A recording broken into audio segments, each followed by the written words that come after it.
आसाम के 35 में से 27 अजला में सैलाब की वजह से 22.17 लाख से ज्यादा लोग फंसे हुए हैं, जबकि लैंड स्लाइडिंग और बारिशों के सबब 174 से ज्यादा अफराद हो चुके हैं हलाक। Assam state disaster management authority ने बताया कि अप्रैल से अब तक 156 अफराद मानसून सैलाब में अपनी जानें गंवा चुके हैं, जबकि आसाम के मुख्तलिफ अजला में मिट्टी के तोदे गिरने से 18 अफराद की चली गई है जान।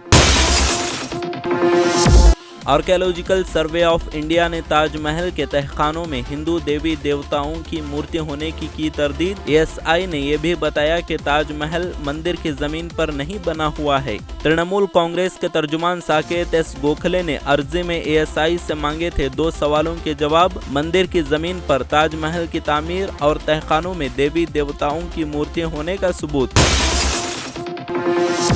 अमीर जमात इस्लामी हिंद सैयद सआदतुल्लाह हुसैनी ने सुप्रीम कोर्ट के तबसरे का किया खैर मकदम और कन्हैया लाल के कत्ल की मजम्मत करते हुए कहा कि इस्लाम में इस तरह के तशद्दुद का कोई जवाज नहीं। उन्होंने कहा कि इस कत्ल को अंजाम देने वाले मुजरिमों को कानून के मुताबिक सजा मिलनी चाहिए और हुकूमत को चाहिए कि इस मौके पर शरपसंद अनासर को समाज में बदअमनी फैलाने से रोकने के लिए ठोस इक़दामात करे।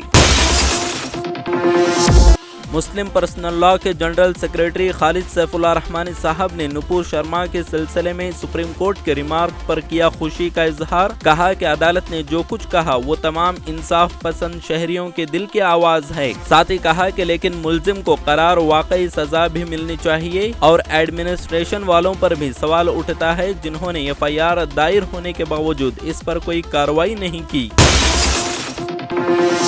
फैक्ट चेकर मोहम्मद जुबैर को दिल्ली के पटियाला हाउस कोर्ट ने राहत देने से किया इनकार। अदालत ने जमानत अर्जी खारिज करते हुए उन्हें 14 दिन की अदालती हिरासत में भेजने का दिया फैसला। अदालत ने इस ताल्लुक से कहा कि दिल्ली पुलिस के जरिए की जा रही जांच के दौरान जमानत देने का कोई बुनियाद नहीं। अदालत के हुक्म के बाद दिल्ली पुलिस मोहम्मद जुबैर को जेल लेकर चली गई।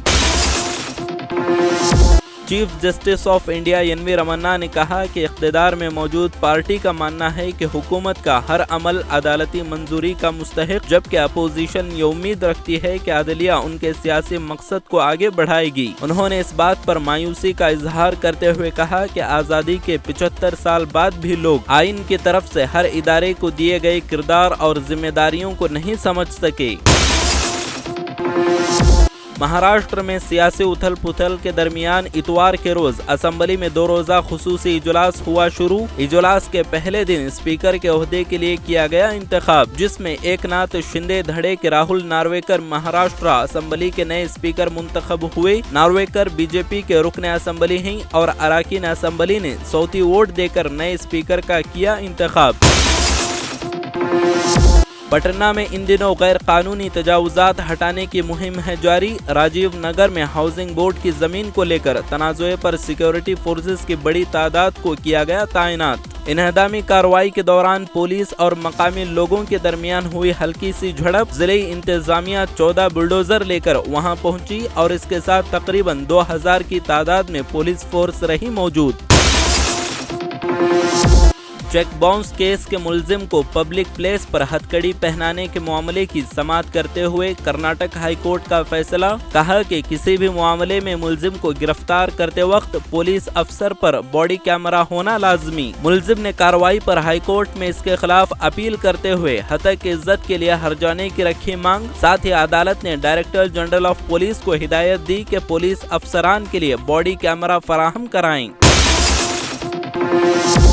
नेशनल पार्टीज कांग्रेस और बीजेपी को जेडीएस के रियासती सदर सीएम इब्राहिम ने दिया चैलेंज। कहा कि अगर हिम्मत है तो रियासत का अगला वजीर आला कौन होगा इसका ऐलान किया जाए। साथ ही कहा कि मैं समझ रहा था कि राजना मुआफी मांगेंगे, लेकिन वो उम्मीद के खिलाफ बातें कर रहे हैं और उन्होंने कहा कि सिद्धरामैया का जोश व खरोश अब पुराना हो चुका।